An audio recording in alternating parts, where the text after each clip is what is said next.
Welcome to new TV Telugu. Actor Shivaji చేసిన వ్యాఖ్యలు social మీడియాలో దుమారం రేపుతున్న వేళ ప్రముఖ యాంకర్ నటి అనసూయ భరద్వాజ్ ఘాటుగా స్పందించారు. ఎవరు ఏమి తినాలి, ఎలా ఉండాలి, ఎలాంటి దుస్తులు ధరించాలి అనే విషయాలు పూర్తిగా వ్యక్తిగత స్వేచ్ఛకు సంబంధించినవని ఆమె చెప్పారు. తిండి, బట్టలపై తీర్పులు చెప్పే హక్కు ఎవరికీ లేదని, ప్రతి వ్యక్తికి తనకు నచ్చిన విధంగా జీవించే హక్కు భారత రాజ్యాంగం ఇచ్చిన మౌలిక స్వేచ్ఛలో భాగమని అనసూయ తేల్చి చెప్పారు. అంటే ఇట్స్ ప్యాషన్, ఎవరికి ఏది నచ్చితే అది వేసుకోవాలి. ఆయన దృష్టిలో ఆయన ఇన్సెక్యూరిటీ ఉన్నట్టుంది, ఆయన ఎలా కనిపిస్తాడు, అందుకే అలాంటి రెస్ట్రిక్షన్స్ అంతా ఉన్నట్టున్నాయి. ఎవరి ఇష్టం వాళ్ళది. ఇప్పుడు ఆయన చెప్పినంత మాత్రాన మనందరం వింటామా? ఎవరిది వాళ్ళకి ఉంటుంది.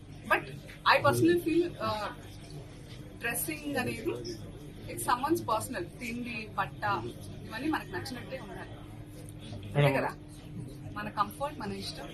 మీకు నచ్చకుండా నేను బలవంతంగా పప్పన్నం పెట్టడం, మీకు బిర్యానీ కావాలని ఉంటుంది. అలాంటిది ఏదైనా it's personal. So it's unfortunate that ఆయన ఐ ఫీల్స్ అంటే నేను సింపథైజ్ చేస్తున్నాను ఆయన మీద. దట్ ఆ మైండ్ సెట్ పాపం. అంటే ఇట్స్ ప్యాషన్, ఎవరికి ఏది నచ్చితే అది వేసుకోవాలి. ఆయన దృష్టిలో ఆయన ఇన్సెక్యూరిటీ ఉన్నట్టుంది, ఆయన ఎలా కనిపిస్తాడు, అందుకే అలాంటి రెస్ట్రిక్షన్స్ అంతా ఉన్నట్టున్నాయి. ఎవరి ఇష్టం వాళ్ళది.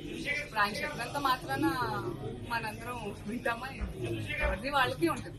But I personal feel dressing అనేది ఇట్స్ సమ్వన్స్ పర్సనల్. తిండి, బట్ట ఇవన్నీ మనకు నచ్చినట్టే ఉండాలి, అంతే కదా. మన కంఫర్ట్, మన ఇష్టం. మీకు నచ్చకుండా నేను బలవంతంగా పప్పన్నం పెట్టడం, మీకు బిర్యానీ కావాలని ఉంటుంది. అలాంటిది ఏదైనా it's personal. So it's unfortunate that ఆయన ఐ ఫీల్స్ అంటే నేను సింపథైజ్ చేస్తున్నాను ఆయన మీద. దట్ ఆ మైండ్ సెట్ పాపం.